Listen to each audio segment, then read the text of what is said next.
Assalamualaikum warahmatullahi wabarakatuh.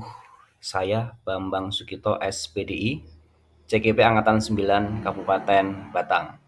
Kali ini saya akan memaparkan aksi nyata modul 1.4 tentang budaya positif.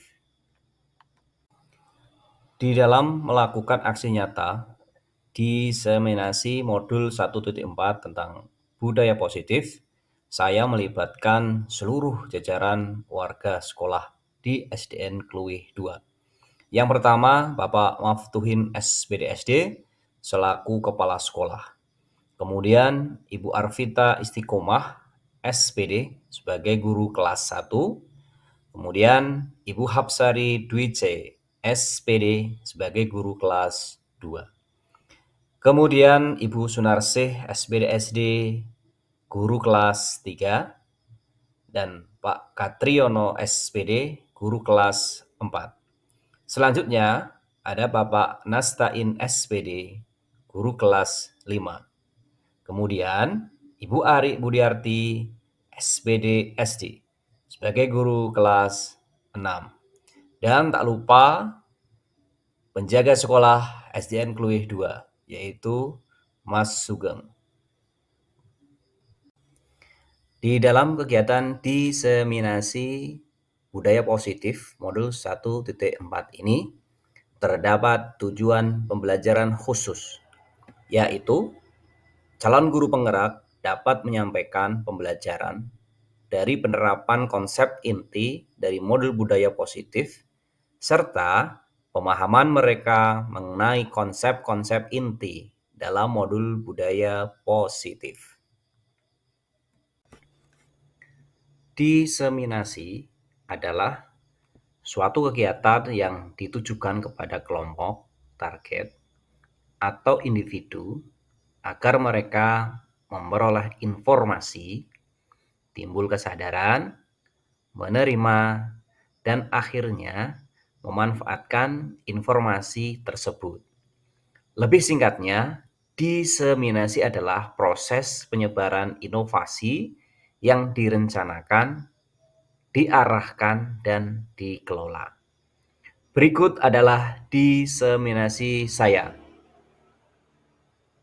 Nyuwun sewu Bapak Ibu, waktunya karena deadline sebenarnya tanggal 30 Oktober karena bulan medis, kemudian lain-lain, kemudian berhubungan dengan kegiatan Pokja yang sebentar lagi sudah di depan mata. Akhirnya saya sisihkan di waktu istirahat untuk juga sesi 1 dan sesi 2 akan pada hari ini. Mohon izin Bapak Ibu. Assalamualaikum warahmatullahi wabarakatuh. Alhamdulillahirabbil alamin wassalatu wassalamu ala asrofil anbiya'i wal mursalin wa ala alihi washabihi ajmain amma ba'du. Yang kami hormati Bapak Kepala Sekolah SDN Kluwih 2, Bapak Maftuhin SPDSD. Yang kami hormati Bapak Ibu guru SDN Kluwih 2 serta penjaga sekolah SDN Kluwih 2. Syukurlah pada kesempatan hari ini kita masih diberikan nikmat iman wal Islam, nikmat sehat dan sempat sehingga pada hari ini kita semuanya bisa berkumpul di dalam suatu acara, yaitu di sini diseminasi ya untuk aksi nyata. Kalau di dalam pendidikan guru penggerak ini berada pada tahap modul 1.4. Jadi satu modul itu ada 4 sub, kemudian ada 4 sub, kemudian di modul 2 ada 3 sub, kemudian di modul berikutnya adalah 3 sub. Kemudian di sini karena saya selesai melaksanakan ataupun mengikuti modul 1.4, setiap modul ada kegiatan yang namanya aksi nyata. Akan tapi di modul 1.4 ini kita harus mendiseminasikan kepada teman sejawat yang ada di sekolahan masing-masing. yaitu tentang budaya positif. Salam selalu kita haturkan kepada junjungan Nabi Muhammad SAW. Semoga kita mendapatkan syafaat baik di dunia maupun di akhirat nanti. Amin amin ya robbal alamin. Pada kesempatan hari ini saya selaku calon guru penggerak angkatan 9 mohon izin kepada Bapak Ibu semuanya untuk mendiseminasikan aksi nyata saya terkait dengan budaya positif. Di sini sudah kita tampilkan modul 4 yaitu tentang budaya positif. Tapi sebelum masuk ke diseminasi, supaya kita tambah bersemangat lagi, mari kita ice breaking terlebih dahulu dengan tepuk semangat, sudah ya. Oke, bismillahirrahmanirrahim. Tepuk semangat. Semangat.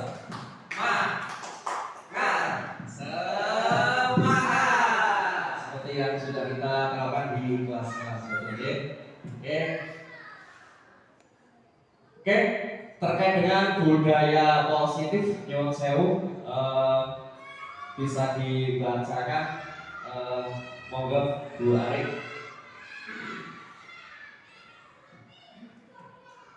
Budaya positif merupakan nilai-nilai, keyakinan-keyakinan, dan kebiasaan-kebiasaan di sekolah yang berpihak pada murid agar murid dapat berkembang menjadi pribadi yang kritis, penuh hormat dan bertanggung jawab.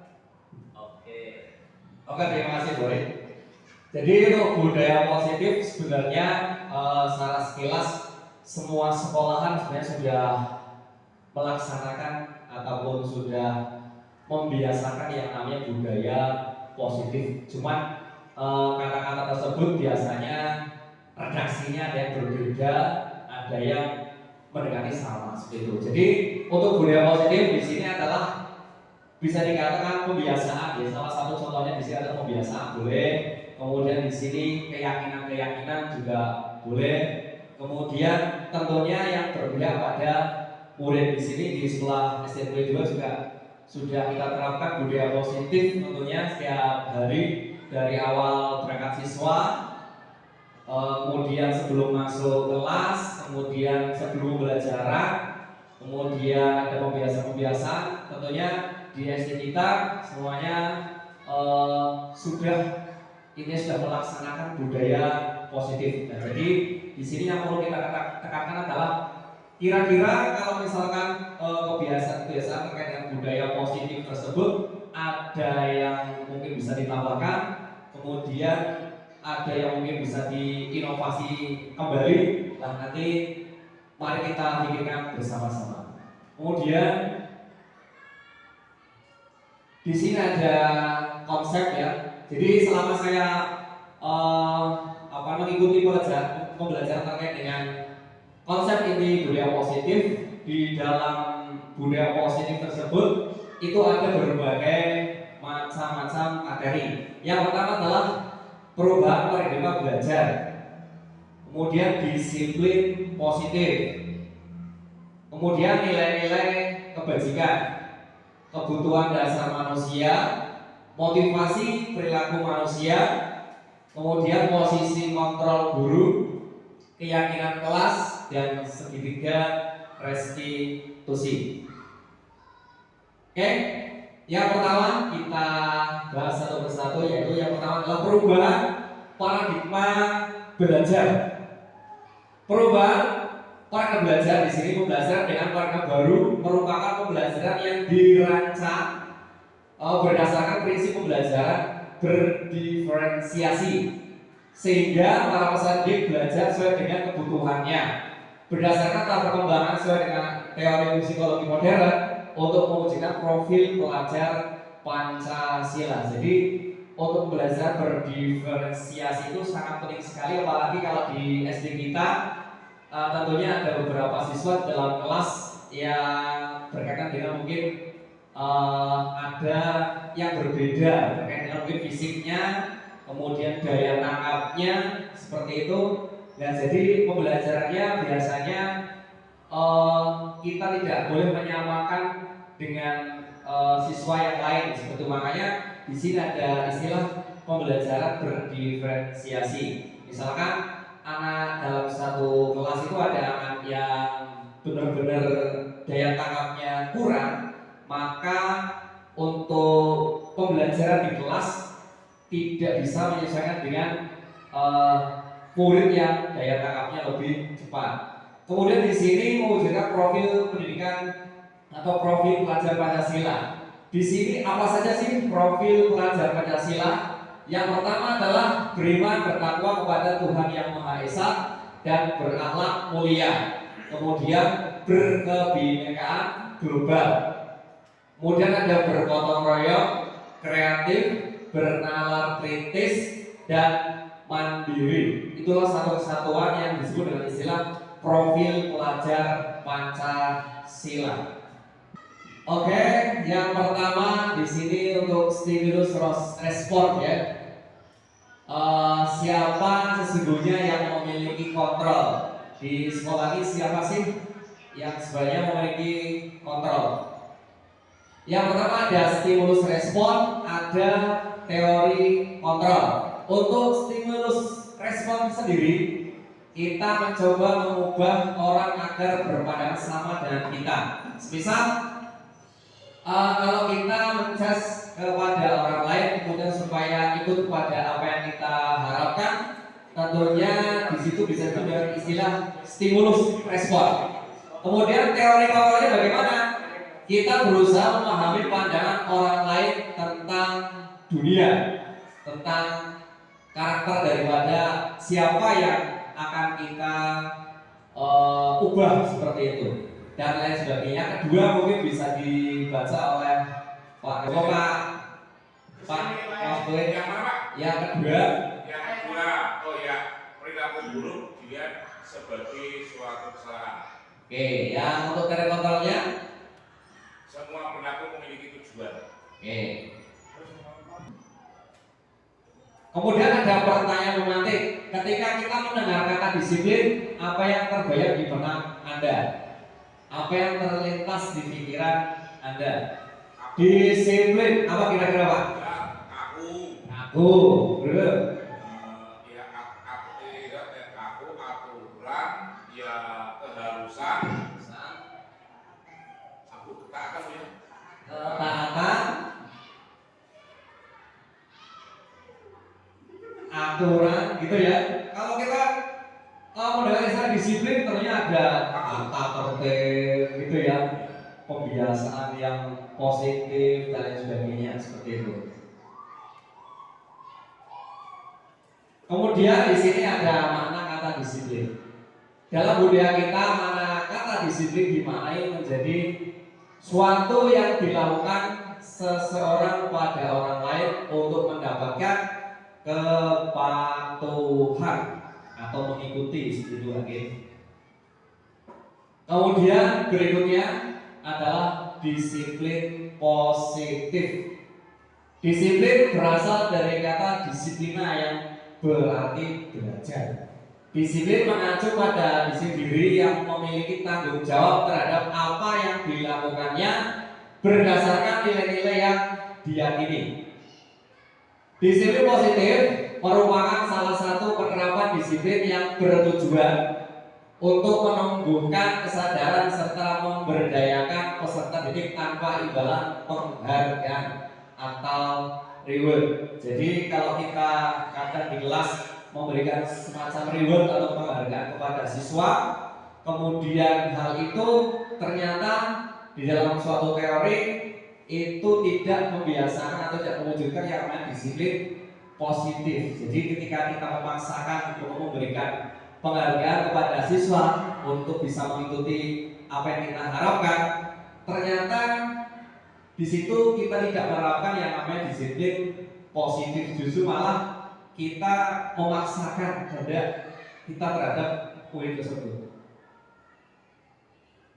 Nah, di sini ada poin ya, disiplin positif, kesadaran diri, kemudian motivasi internal. Disiplin positif karena tadi saya mengatakan bahwa disiplin positif itu terwujud bukan karena paksaan ya, bukan karena reward dari guru atau yang lainnya, akan tetapi disiplin positif itu dasarnya adalah kesadaran diri ya, yang ditanam membuat kesadaran diri pada siswa. Siswa diajak berefleksi tentang nilai-nilai kebajikan. Setelah adanya kesadaran diri, maka timbullah yang namanya motivasi internal. Jadi tidak hanya motivasi karena reward tadi, karena biasanya kalau ada motivasi berupa reward itu tidak akan tahan lama. Makanya yang paling bagus adalah motivasi dari internal melalui jalur kesadaran diri tersebut, maka akan bisa muncul yang namanya disiplin positif. Nah, berikutnya adalah kebutuhan dasar manusia. Jadi kita semuanya itu menurut teori dalam modul 1.4 ini adalah kita mempunyai kebutuhan dasar yang semestinya kita miliki dalam kehidupan sehari-hari kita, yaitu yang pertama adalah kasih sayang dan rasa diterima, kemudian penguasaan, kebebasan, kesenangan, dan juga bertahan hidup. Kita kupas satu persatu. Kebutuhan bertahan hidup, monggo bisa dibaca bareng. Kebutuhan bertahan hidup. Kebutuhan bertahan hidup survival adalah kebutuhan yang bersifat fisiologis untuk bertahan hidup, misalnya kesehatan, rumah, dan makanan. Kebutuhan biologis sebagai bagian dari proses reproduksi, termasuk kebutuhan untuk tetap bertahan hidup. Komponen psikologis pada kebutuhan ini meliputi kebutuhan akan perasaan aman. Terima kasih. Baik. Jadi kebutuhan bertahan hidup di sini adalah sifatnya adalah fisiologis untuk bertahan hidup, misalnya seperti kesehatan, rumah, dan makanan ya. Kalau kita sehat, otomatis kita bisa beraktivitas seperti yang kita kehendaki ya, tanpa adanya batasan. Kemudian rumah jelas, karena orang Jawa ya, kalau misalkan sudah berkeluarga itu proyeksi yang pertama biasanya adalah rumah ya, tempat tinggal keluarga kecil. Coba kalau kita bayangkan kita sudah punya anak, sudah punya cucu, dan kita belum memiliki rumah, mungkin untuk kebutuhan yang lainnya mungkin bisa dikatakan terhambat seperti itu. Kemudian makanan ya, untuk fisik kita supaya melaju ke kesehatan tersebut. Itu untuk kebutuhan hidup. Berikutnya adalah kasih sayang dan rasa diterima, meliputi kebutuhan akan hubungan dan koneksi sosial, kebutuhan untuk memberi dan menerima kasih sayang, dan kebutuhan untuk merasa menjadi bagian dari suatu kelompok. Jadi di sini kasih sayang itu hubungannya dengan sosial, karena kita hidup berdampingan dengan manusia yang lain. Jadi tidak mungkin atau istilahnya nggak mungkin ya, istilah kasih sayang itu kita hilangkan dari kehidupan kita sehari-hari. Dengan adanya kehidupan sosial, kita sering berinteraksi dengan tetangga, dengan lingkungan sekitar, maka di situ ada koneksi antara kita dengan masyarakat yang ada di sekitar kita. Jadi penting sekali kasih sayang dan rasa diterima menjadi kebutuhan kita semuanya. Kemudian tentang penguasaan, monggo yang mau baca para saya monggo.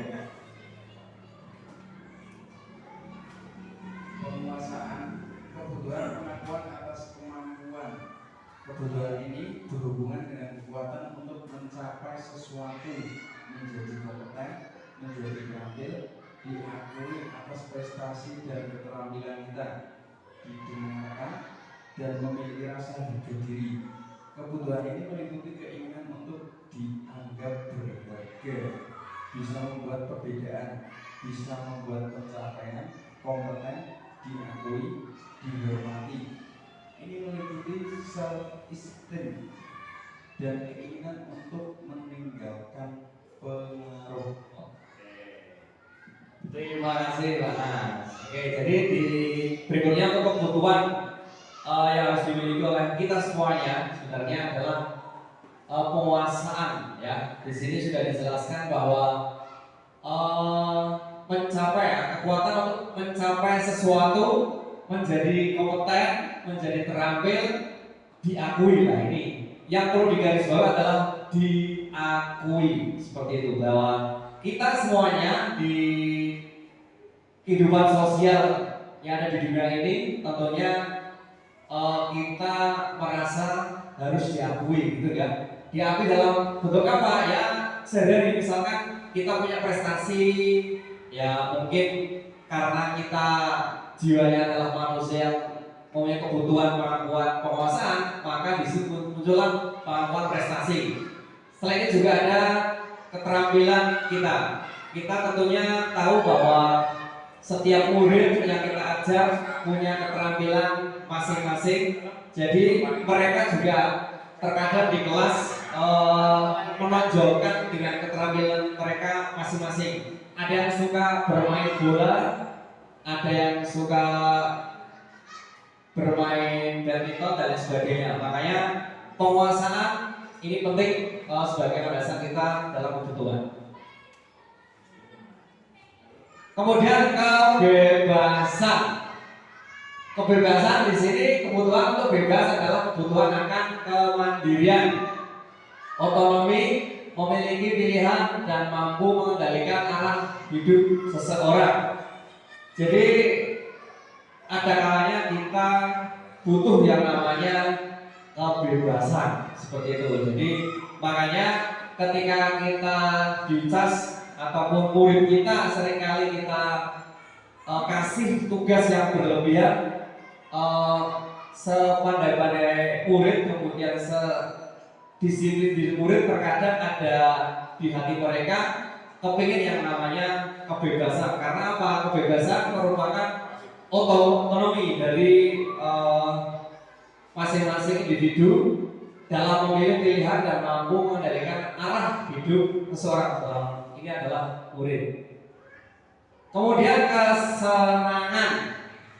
Kesenangan di sini tentunya kebutuhan untuk mencari kesenangan, bermain, kemudian tertawa dan lain sebagainya. Makanya kesenangan merupakan salah satu dari kebutuhan juga. Nah, berikutnya selain kebutuhan manusia tadi, teori motivasi perilaku manusia. Yang pertama, untuk menghindari ketidaknyamanan atau hukuman, apa yang akan terjadi apabila saya tidak melakukannya? Di sini ketika ada hukuman, ketika ada reward, itu maksudnya adalah motivasi eksternal. Kemudian yang kedua, untuk mendapatkan imbalan dari orang lain atau institusi, apa yang akan saya dapatkan apabila saya melakukannya? Di sini juga sama, termasuk motivasi eksternal, karena ada stimulus yang namanya imbalan. Kalau tadi hukuman, kalau sekarang ada imbalan, makanya dikategorikan sebagai motivasi eksternal. Nah, yang ketiga, untuk menghargai diri sendiri. Saya akan menjadi orang yang seperti apabila saya melakukannya. Di sini konteksnya adalah kesadaran diri. Nah, ini maksudnya adalah motivasi internal. Nah, di sini ada perbedaan hukuman dan konsekuensi.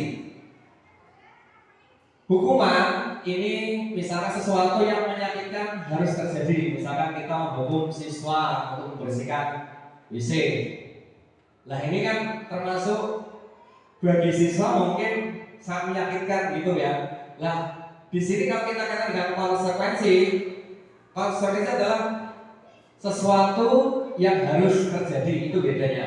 Kalau hukuman itu sesuatu yang menyakitkan harus terjadi, ini biasanya kalau hukuman itu satu arah. Jadi yang memberikan hukuman dengan yang diberikan hukuman itu satu arah saja. Tapi kalau konsekuensi itu biasanya sebelumnya ada yang namanya kesepakatan. Biasanya ada kontrak belajar di dalam kelas seperti itu. Itu termasuk konsekuensi. Karena sudah disetujui sebelumnya. Tapi kalau yang namanya hukuman biasanya satu arah. Kemudian masuk ke restitusi. Monggo bisa dibacakan, monggo.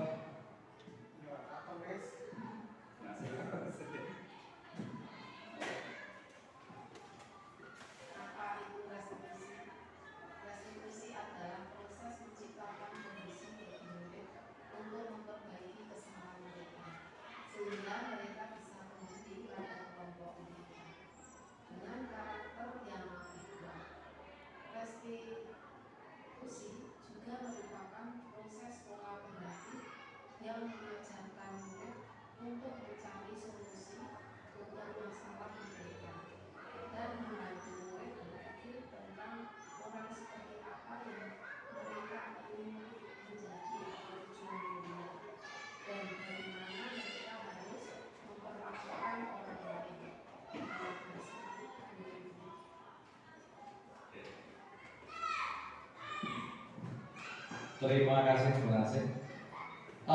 Kita beralih ke restitusi. Kalau restitusi itu berkaitan dengan semisal ada permasalahan kepada murid ya, antara murid dengan murid misalkan. Lah di situ kita tidak serta-merta langsung memberikan hukuman, kemudian langsung memberikan statement kamu salah, kamu benar dan lain sebagainya. Akan tetapi di restitusi ini adalah proses menciptakan kondisi bagi murid untuk memperbaiki kesalahan mereka. Nah ini restitusi itu adalah endingnya itu adalah kesadaran diri. Misalkan ketika ada suatu anak yang melakukan kesalahan di kelas, misalkan ngantuk pada saat pembelajaran misal. Nah itu nanti ketika kita jalankan sebuah apa yang namanya restitusi, maka di situ akan muncul pertanyaan dari kita yang bisa dijawab oleh siswa tersebut. Kemudian nanti endingnya adalah kesadaran diri. Jadi tidak ada istilahnya siswa itu nanti menyesali, kemudian apa istilahnya ya, menyesali, akan tapi dia berusaha untuk memperbaiki diri dari motivasi internal seperti tidak hanya eksternal. Tapi yang seringkali saya lakukan sebelum saya pelajari modul ini adalah ketika ada permasalahan di dalam kelas, saya berusaha untuk langsung menjudge bahwa kamu salah, kemudian perbaiki, kemudian minta maaf seperti itu. Tapi ketika kita belajar terkait dengan restitusi, maka pertanyaannya dari yang pertama, supaya pertanyaan tersebut bisa memunculkan rasa kesadaran diri dari siswa tersebut. Kemudian ketika sudah muncul kesadaran diri, maka ada motivasi internal murid tersebut supaya bisa memperbaiki tanpa adanya stimulus ataupun hukuman ataupun imbalan dari luar. Kemudian ada ciri-ciri dari restitusi. Yang pertama adalah bukan untuk menebus kesalahan, namun untuk belajar dari kesalahan. Yang kedua, memperbaiki hubungan, ya, tidak istilahnya ketika ada siswa yang bertengkar, tidak ada buntut ataupun istilahnya masih tersisa rasa dendam setelah itu. Kemudian yang ketiga adalah tawaran atau bukan paksaan, ya. Dipaksa untuk memaafkan atau dimaafkan itu adalah bukan siri dari restitusi, tapi di sini adalah menawarkan seperti itu. Misalkan apa yang harus dilakukan oleh kalian supaya bisa memperbaiki itu semua seperti itu. 4. Restitusi menuntut untuk melihat ke dalam diri. Restitusi mencari kebutuhan dasar yang mendasari tindakan. Yang berikutnya adalah restitusi diri adalah cara yang paling baik. Restitusi fokus pada karakter bukan tindakan. Restitusi fokus pada solusi bukan malah melaju kepada yang namanya hukuman. Kemudian restitusi mengembalikan murid yang berbuat salah pada kelompoknya. Jadi ketika ada suatu murid yang mempunyai permasalahan, sebisa mungkin dalam jalur restitusi ini murid bisa berkumpul lagi kepada kelompoknya tanpa suatu masalah apapun atau tidak ada rasa dendam apapun. Kemudian berikutnya adalah posisi kontrol guru. Jadi coba kita lihat kira-kira kita merupakan posisi kontrol yang bagaimana. Apakah kita sebagai guru yang penghukum? Apakah kita guru atau sebagai teman? Apakah kita guru sebagai pembuat merasa bersalah? Apakah kita sebagai pemantau? Apakah kita sebagai manajer? Oke, yang pertama penghukum. Guru terlihat otoriter, biasa ditakuti. Siswa tidak diajak berpikir, bersifat satu arah. Jadi kalau penghukum tadi satu arah, ketika ada anak melakukan kesalahan apapun, langsung kamu membersihkan WC tanpa adanya meminta penjelasan terhadap keinginan ataupun alasan dari siswa melakukan permasalahan tersebut. Kemudian sebagai teman, nah ini ada ciri-cirinya. Guru menempatkan diri sebagai teman. Ini lebih akrab, lebih menyatu pada siswa. Biasanya kalau di teman itu lebih kepada kalimat-kalimat yang dikatakan ataupun pada saat percakapan kepada murid. Kemudian membuat merasa bersalah. Guru terlihat mempengaruhi psikologi siswa, namun tidak mengajak siswa mengatasi masalah. Hanya memunculkan kalimat romantik yang sederhana tanpa adanya kita membuat istilahnya suatu pernyataan bahwa siswa tersebut salah. Akan tapi di sini pembatasan merasa bersalah itu pakainya istilahnya apa ya?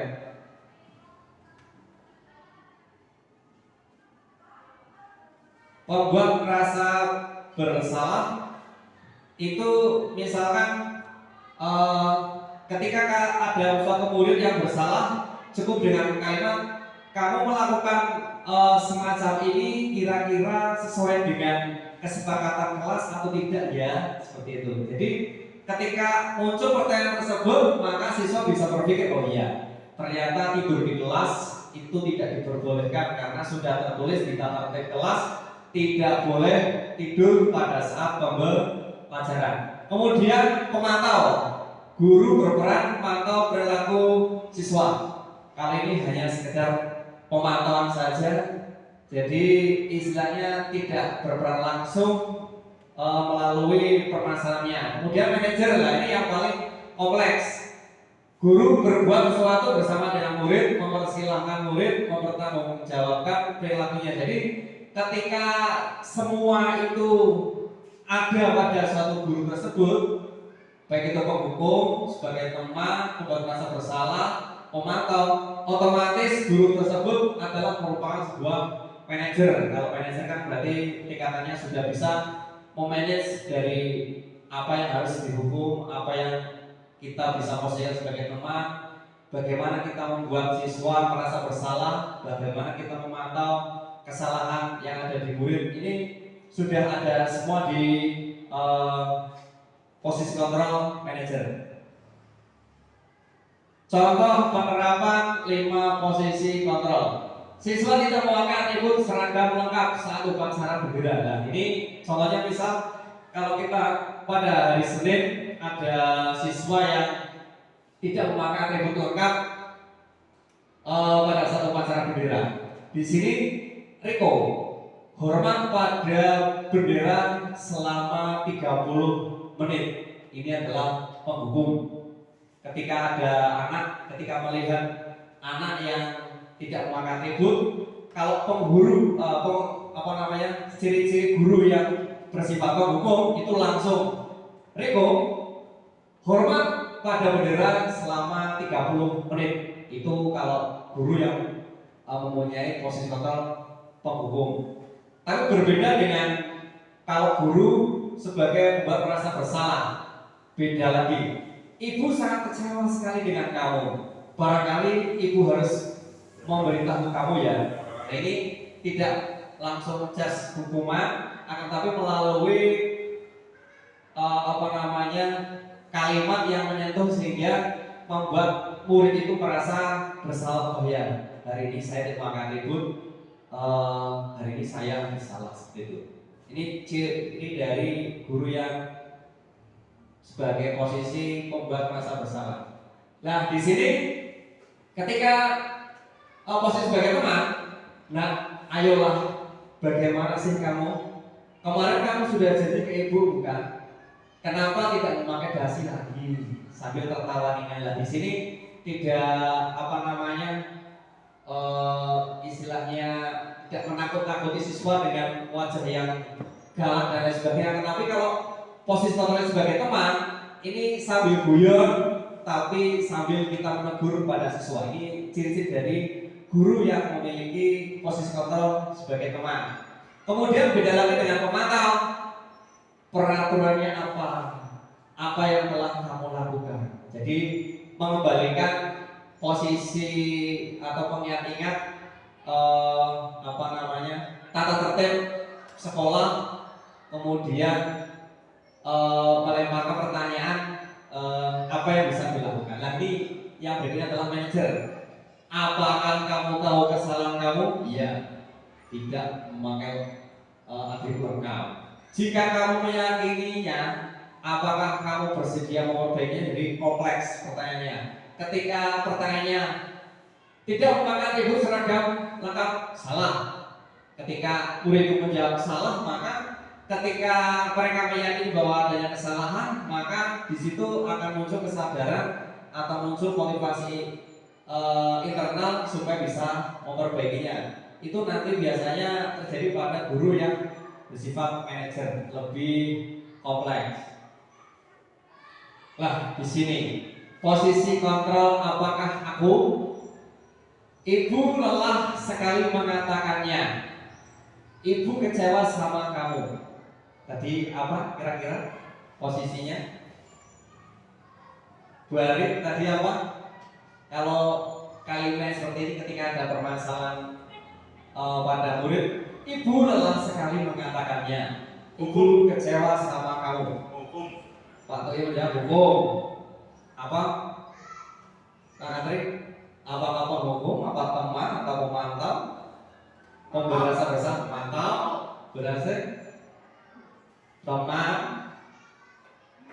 pemantau. Kalau tadi kita flashback ke belakang ya, ini lebih ke arah kepada teman ya. Ibu lelah sekali mengatakannya, ibu kecewa sama kamu. Dan di sini kalau tadi dicontohkan yang teman, itu sambil berguyonan, sambil tertawa dan sebagainya. Kemudian, apakah kamu mau mendapatkan stiker bintang hari ini? Mau. Oke, berikutnya adalah keyakinan kelas.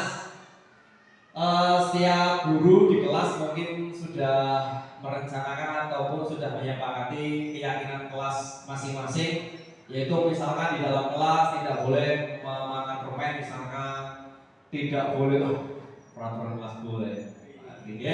Oke, itu salah satu contohnya peraturan di kelas 4. Itu salah satu mungkin bentuk dari keyakinan kelas, bahasanya yang beda saja, tapi maksudnya sama.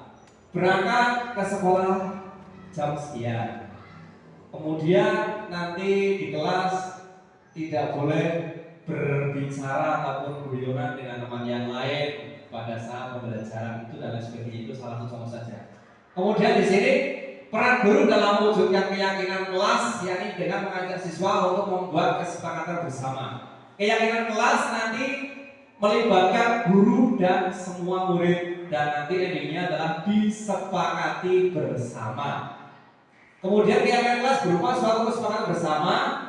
Kesepakatan itu bersifat mudah dipahami dan dilaksanakan bersama. Sekiranya yang kelas yo bisa dilaksanakan semuanya, tidak ada istilahnya berbeda.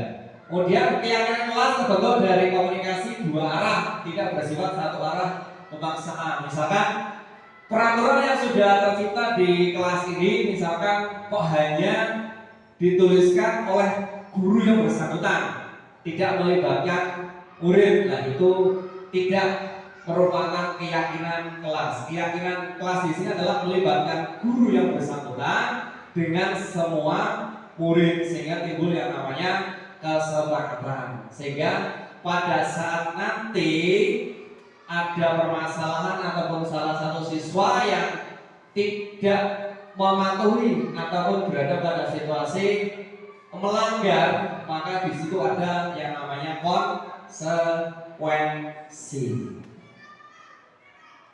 Kemudian di sini, misalkan di sini ya, ada contoh buat keyakinan kelas: berdoa sebelum dan sudah pembelajaran, itu jelas. Kemudian menjaga kebersihan kelas, biasanya ada jadwal kelas. Dilarang berbicara kasar, ngomongin angker dan lain sebagainya, biasanya tertulis ya. Menciptakan keamanan dan kenyamanan, mungkin di dalam kelas tidak boleh berbicara, ngobrol sendiri dan lain sebagainya. Menggunakan seragam atribut sesuai dengan jadwal.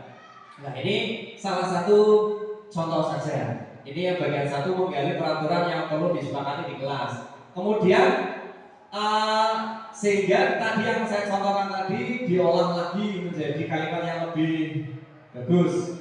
Berdoa sebelum dan sesudah pembelajaran, itu sudah bagus, jadi sama ya.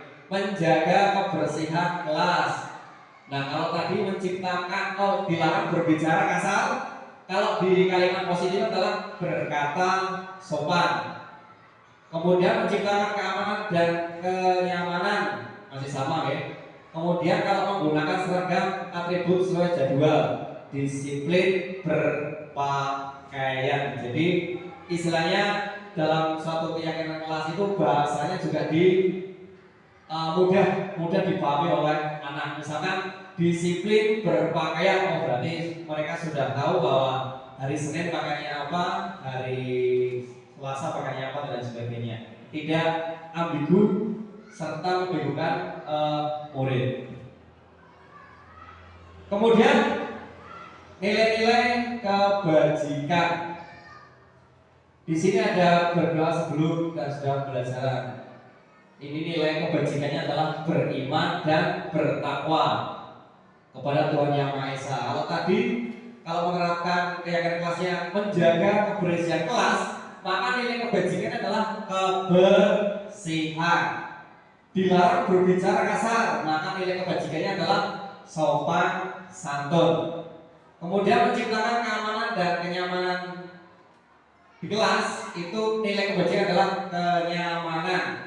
Nah, kalau menggunakan seragam atribut sesuai jadwal, maka nilai-nilai kebajikannya adalah kedisiplinan atau keseragaman. Kemudian di sini adalah menggali perilaku. Kalau berdoa sebelum dan sesudah pelajaran, yang tidak namanya apa? Tidak berdoa sebelum dan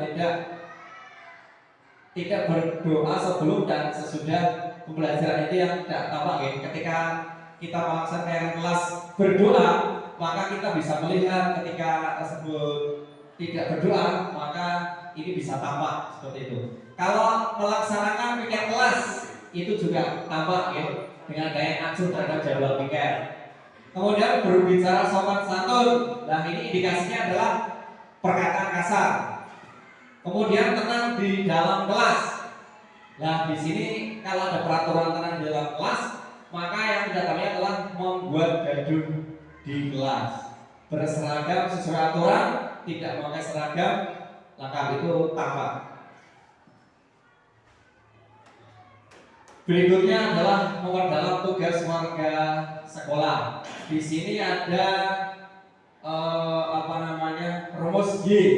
Kalau dalam modul ini adalah apa yang terdengar, apa yang terlihat, kemudian berperilaku. Terdengar mengucapkan salam, selamat pagi Pak, maaf boleh saya pinjam, terima kasih ya, itu bukan dengan telinga ya. Kemudian kalau terlihat apa yang dilihat di dalam kelas, misalkan saling bertegur sapa, senyum salam sapa, misalnya pada saat kita menyambut siswa, itu juga maksudnya terlihat. Kemudian berperilaku nanti ada baik, sopan, jujur, saling membantu dan lain sebagainya. Nah, di sini adalah yang berikutnya mendekati terakhir, yaitu segitiga restitusi. Tadi yang tadi kita sudah perjelas terkait dengan restitusi. Akan tapi dalam restitusi itu ada yang namanya segitiga restitusi, rumus segitiga. Bukan hanya Pythagoras saja, tapi restitusi punya rumus segitiga. Rumusnya yang pertama adalah menstabilkan identitas. Kemudian yang kedua adalah validasi tindakan yang salah. Yang ketiga adalah menanyakan keyakinan. Jadi ketika ada permasalahan terhadap murid, maka pertanyaan-pertanyaan itu meliputi 3 aspek ini. Bagaimana pertanyaan tersebut mewakili supaya bisa menstabilkan identitas anak. Kemudian bagaimana validasi tindakan yang salah. Bagaimana anak itu mengakui kesalahan dan apa yang dia perbuat itu adalah salah.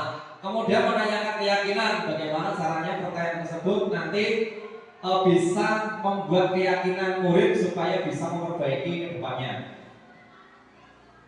Nah, di sini kita bahas satu persatu menstabilkan identitas. Bisa dibaca monggo. Ini nanti edit. Monggo badhe baca untuk menstabilkan identitas. Pak Toib. Dibaca. Ya, dibaca. Dari guru berkata. Guru berkata, berbuat salah itu hal yang manusiawi. Tidak ada manusia yang sempurna. Bapak Ibu guru juga buat salah. Kita pasti bisa menyelesaikan permasalahan ini. Bapak Ibu tidak tertarik untuk mencari tahu siapa yang benar, siapa yang salah. Bapak Ibu lebih tertarik untuk menyelesaikan masalah. Kalau kamu menyalahkan dirimu sendiri terus, apa kamu bersikap baik pada diri sendiri?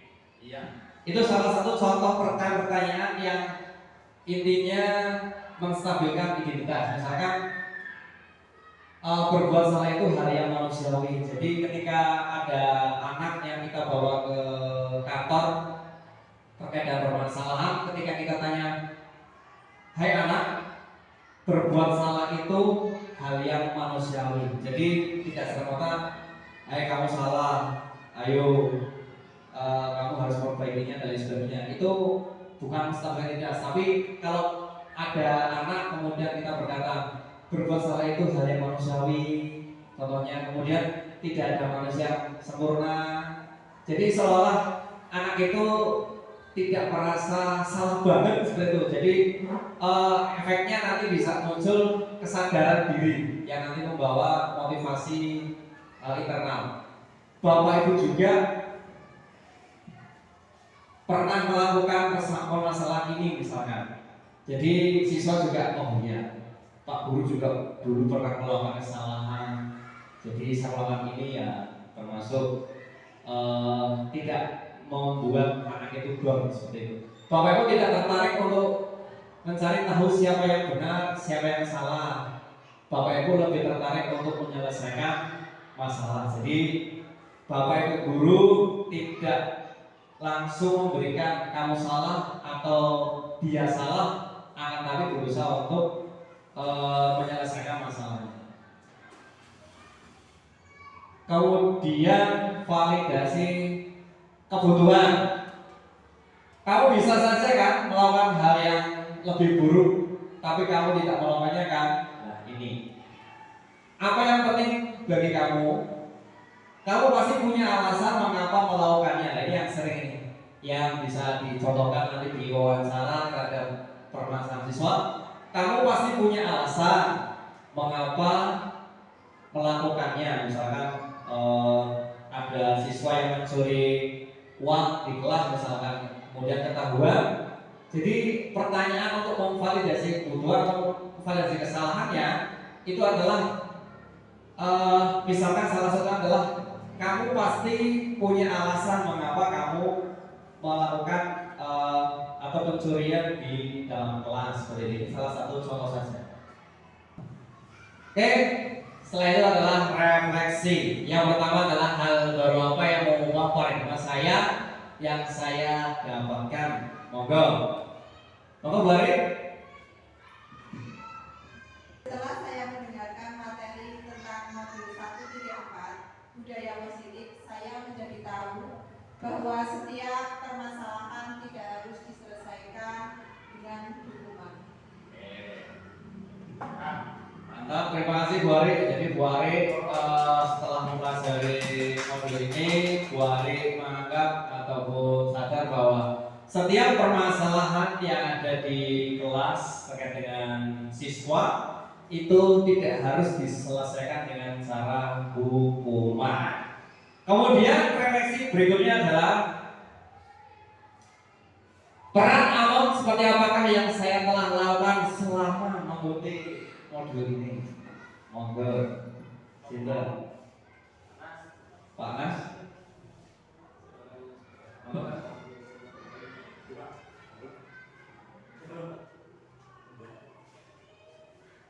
Peran saya sebagai manajer. Oke. Dalam melihat ataupun menanggapi modul ini, Pak Nastain beranggapan bahwa Pak Nastain perannya dalam posisi kontrol di hadapan murid adalah sebagai manajer. Oke, tepuk tangan buat semuanya. Oke. Oke, terima kasih. Setelah ini mudah-mudahan pemaparan atau diseminasi terkait dengan budaya positif nanti bisa kita diseminasikan melalui aplikatif di sekolah di SD Mulai 2 ini supaya bisa menciptakan pembelajaran yang berpihak sama murid, kemudian bisa mewujudkan profil pelajar Pancasila. Mungkin itu saja. Sebelumnya saya berterima kasih sekali kepada Dewan Guru, kemudian pada Bapak Kepala Sekolah, Bapak Mahfudin SPDSD yang memfasilitasi saya kemudian bisa diseminasikan modul 1.4 ini di SDN Plui 2. Mudah-mudahan bermanfaat. Sekian, wassalamualaikum warahmatullahi wabarakatuh.